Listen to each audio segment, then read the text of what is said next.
Hey everybody, HomeSliceHenry here, and in today's video, I'm going to be showcasing an Ultra League Pokemon that received 2 buffs this season that has majorly flown under the radar because it's very difficult to obtain, and that is Bombirdier. These battles were submitted to the channel by a member of the community, Tommy W, so many thanks for the battle submission. Bombirdier is a Dark and Flying type Pokemon with the moveset of Sucker Punch, Fly, and Rock Tomb. It got access to Sucker Punch for the first time this season, and of course Rock Tomb got a massive rework. So the question is, how does it perform?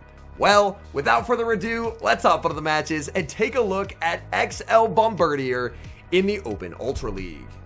Hopping into the first match, picking up a bit of an awkward lead, leading Tentacruel into Shadow Drapion. Drapion, every fast move on this team actually is resisted by Drapion, so Drapion's a bit of an uncomfortable Pokemon. Crunch did get the debuff, Scald is going to connect, and now we're going to see a safe switch into Moltres. Galarian Moltres answered by Guzzlord, farming up past the Brave Bird and baiting with the Ancient Power. Neither move will one-shot, opponent does decide to let the first go. Now, the submitter did mention that they had a tough time against Steelix, but against non-Steelix teams, this team actually did perform quite well. Gonna fire off another Ancient Power here, testing the opponent's counting, and we do see an Ancient Power boost. That's gonna force the opponent's hand, getting a shield and a boost. That's about the best you can ask for from an Ancient Power. And now the opponent has given a pretty sizable advantage to Bombirdier in the back. In comes Tentacruel. Tentacruel, we're going to see a switch and a catch onto Bombirdier. Bombirdier absorbing that crunch, no problem. Bombirdier looking for a Sucker Punch farm down. Guzzlord is going to stay in and make it to a last second charge attack. Bombirdier committed the shield, now has a ton of energy. In comes the Drapion, and I believe that was actually a CMP tie that Bombirdier won. Rock Tomb is going to connect with the guaranteed attack debuff, and Bombirdier is going to commit the final shield. Farming up here, we see a switch and a catch, catching left and right. Tommy W catching the Aqua Tail, looking for a farm down, not quite gonna happen. Drapion is able to make it to a crunch, and that's going to be getting this Tentacruel quite low. But Tentacruel gets the full farm down, exiting with energy. What is the opponent going to have in the back? They're going to bring in Golisopod, expecting them to wall the energy. But this is a Sludge Wave Tentacruel that hits for some very nice damage. Bombirdier is going to look for a farm down of the Guzzlord, gets the farm down, leaves with the energy. The opponent realizes they will not win the game, and they will resign the match. Tentacruel against Lapras, not a good lead. The safe switch to Bombirdier. Bombirdier going to be met with Cobalion. Now this is where having access to Fly is a definite plus. Fly will be hitting Cobalion for neutral damage, and that does actually do quite a lot. Sucker Punches are adding up a lot more than I expected for them being resisted. We are going to see a shield from Bombirdier. Now the question is, does Bombirdier ever potentially go for a Rock Tomb here, fishing for a debuff? It looks like the answer is no. Instead, just going to fire off another Fly. That's going to connect. The opponent tries to call the Rock Tomb. It doesn't pay off, and now they're in a difficult situation. In comes Corviknight. Corviknight going to immediately be debuffed with a Rock Tomb.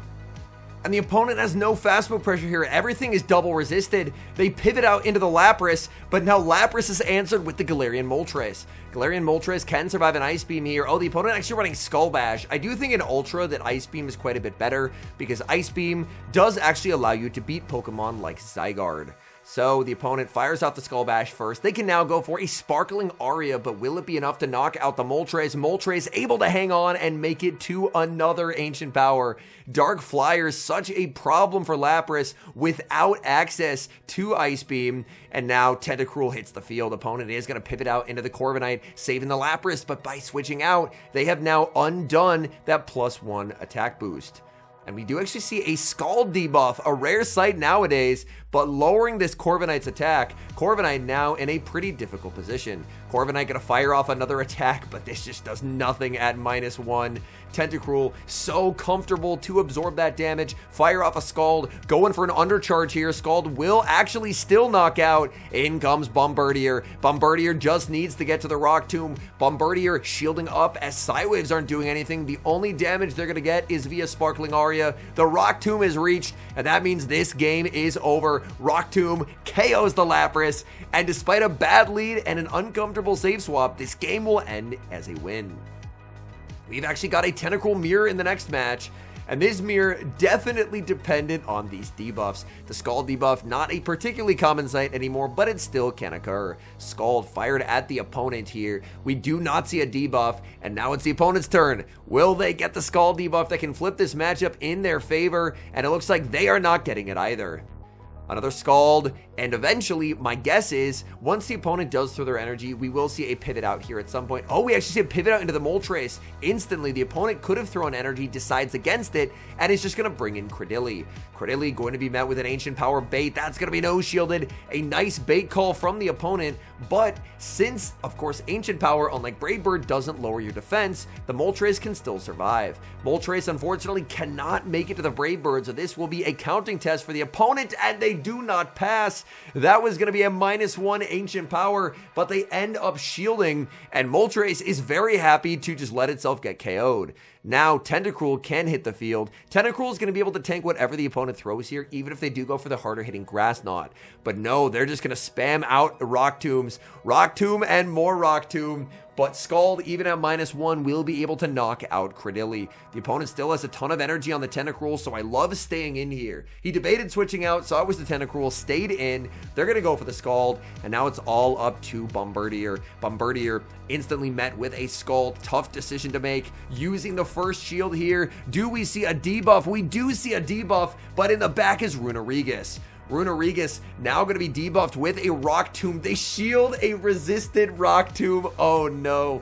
Runerigus should have access to Rock Tomb as well. So in this battle, there's going to be a whole lot of debuffs. Now Bombirdier going for some damage with Fly. Fly is going to be single debuffed here. So Runerigus able to tank that pretty comfortably. And let's see, this is a debuffed Rock Tomb. Is it going to be enough to knock out? No, it is not. Out comes the Tentacruel. Tentacruel not able to get to a charge move. The Fly is reached. Bombirdier trying to close out this game. All that's left is the Runerigus with their Shadow Claws, and it's not enough. Bombirdier flying high takes home the victory. Tentacruel versus a non-shadow, but a shiny Feraligatr. They're going to safe switch into Lapras. Lapras answered with Bombirdier. Bombirdier farming up, just cannot get the Rock Tomb before the opponent will fire off their first move. They are on Skull Bash, so interestingly enough, a lot of Skull Bash Laprases. I do really like Skull Bash on Blastoise, but for me, when I ran Ultra League Lapras, I did prefer Ice Beam.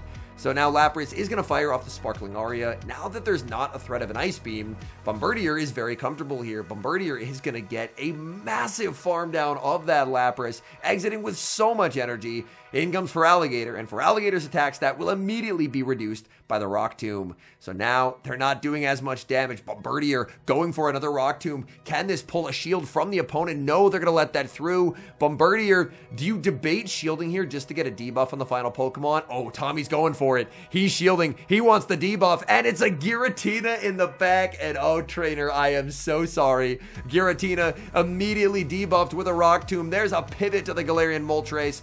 They're debuffed. They're stuck in a terrible matchup, and they are in absolute shambles. They have Ancient Power, fishing for a boost, but the boost does not happen. Now Galarian Moltres going for its own Ancient Power. That's going to be no-shielded by the opponent. They do not want to play the game anymore, and they will concede the match.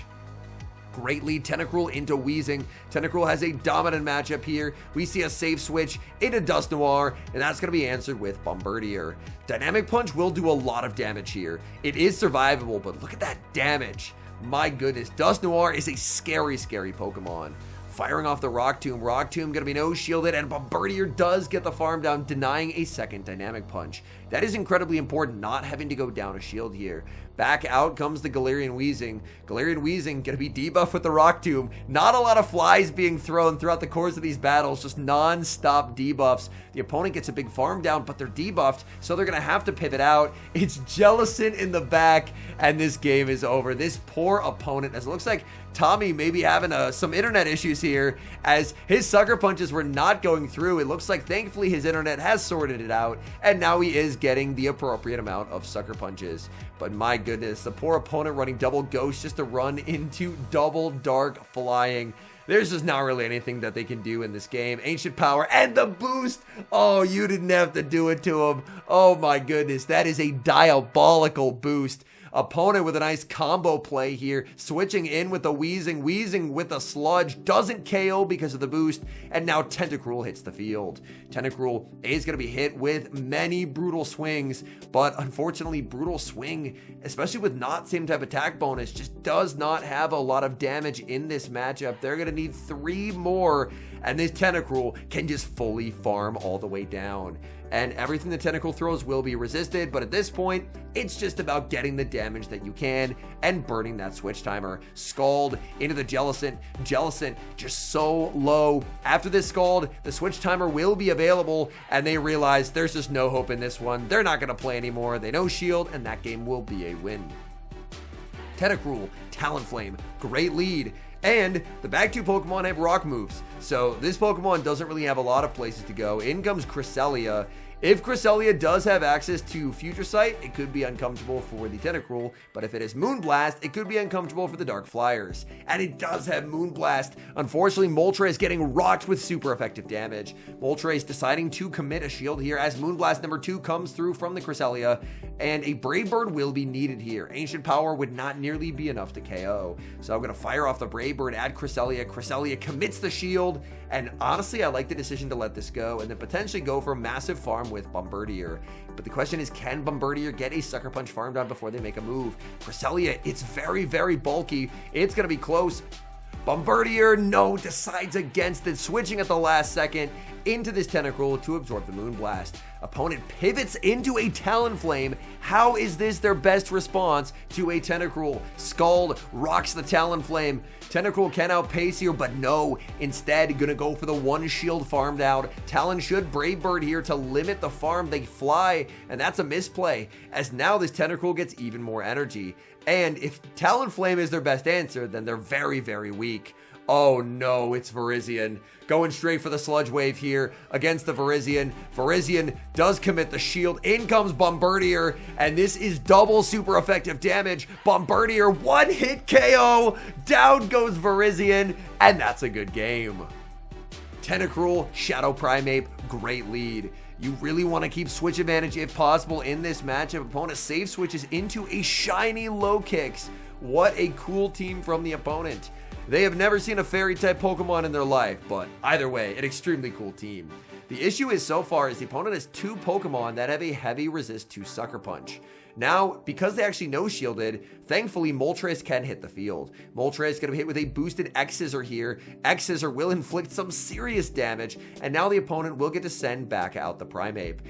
I love this bait by Moltres. Even if they call it, you get some damage and you get to another move anyway. They actually do call it. That's a savage bait call from the opponent.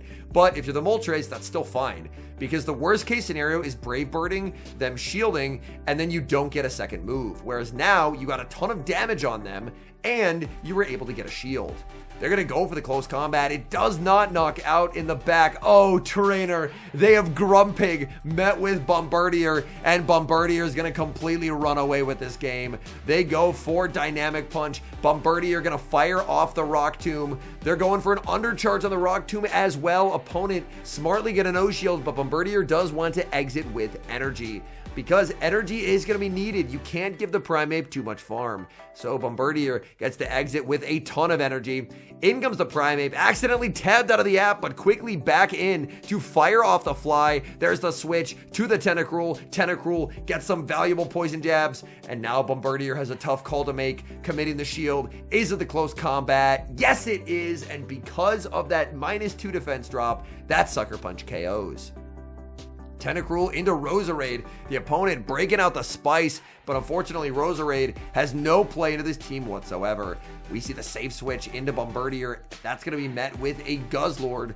Guzzlord immediately debuffed with Rock Tomb. Guzzlord can fire off energy. Nothing's going to do a ton of damage here because it is -1. They are going to go for the Dragon Claw.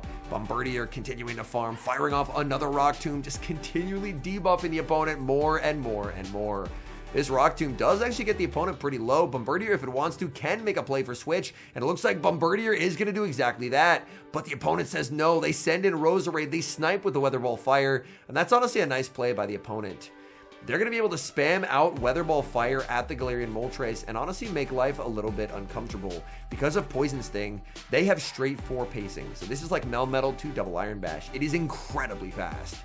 Roserade is going to make it to another move. There is a catch attempt of a Weather Ball Fire, but no, the Roserade saw it coming. They get to a Leaf Storm, and Roserade is actually making life pretty uncomfortable for this team. In the bag is Goodra. Goodra, we're going to see a build up to a Sludge Wave and a Scald Bait. An attack drop here would be wonderful. Goodra is going to commit the shield. They switch out into Guzzlord, but that's a huge mistake. They just get farmed down, and now we're going to see the Sludge Wave launched at the Goodra. Sludge Wave is going to land, and that is very valuable damage. This is still not a range where Thunder Punch will KO. Goodra has a lot of pressure with Dragon Breath, but it just does not do a lot of charge attack damage. Goodra going to exit with a Thunder Punch, but Galarian Moltres is just too healthy. Galarian Moltres shakes off the Thunder Punch, gets the Sucker Punch farm down, and takes the win. All in all, these are some very fun battles, so many thanks to Tommy W for sending them in. Bombardier's gotta be one of the rarer Ultra League Pokemon, because I believe the only way to get it is by doing Tier 3 raids, and it's not always in Tier 3 raids. And then once you get one, it's going to involve a ton of rare XL, or a lot of walking with it as your buddy, or just an immense amount of raids to get the XL candies to power it all the way up. I wanted to check and see how many Bombirdier XLs I have, and I believe I have 7 Bombirdier XLs on my account right now. I clearly have not been grinding, so I'm very grateful to Tommy for building it and sending in these battles so we get to see what this Pokemon looks like. And now the moment of truth, what do we think about Bombirdier? I think to start with, there are a lot of very good dark flyers in the Ultra League. Obviously, Galarian Moltres on the same team. We've seen Mandibuzz, which has a lot of bulk, but doesn't really do a lot of damage neutrally. So there are a lot of dark flyers in the Ultra League. I think Bombirdier, it can work. As we saw, with the ability to get those 100% guaranteed debuffs, it can kind of offset the fact that it doesn't have the greatest bulk, and it can really output some damage, like that double Super Effective Fly one-shotting Virizion. I think a mark against it is just the fact that it is insanely difficult to obtain the XLs for this Pokemon. So when it comes down to it, if your options are an incredibly tough and arduous grind to get XLs, or just doing daily incense every day to get a Galarian Moltres, I think most people are still going to opt for the Galarian Moltres anyway, because you still have very similar coverage. Overall, I think it's a pretty solid Ultra League Pokemon. Like, if I was doing a tier list, I'd probably give it like a B, where if you support it well, you're going to be able to get some wins with it. But I do think that for how difficult it currently is to obtain, there are probably just easier dark flying types to run, and I'd probably lean more towards those. Anyways, thank you guys so much for watching. If you're enjoying the content, make sure to leave a like and subscribe to the channel if you haven't. And a special thank you as always to our channel members here on YouTube. The support guys provide is genuinely so appreciated. So thank you guys oh so very much. And until next time, I've been HomeSliceHenry.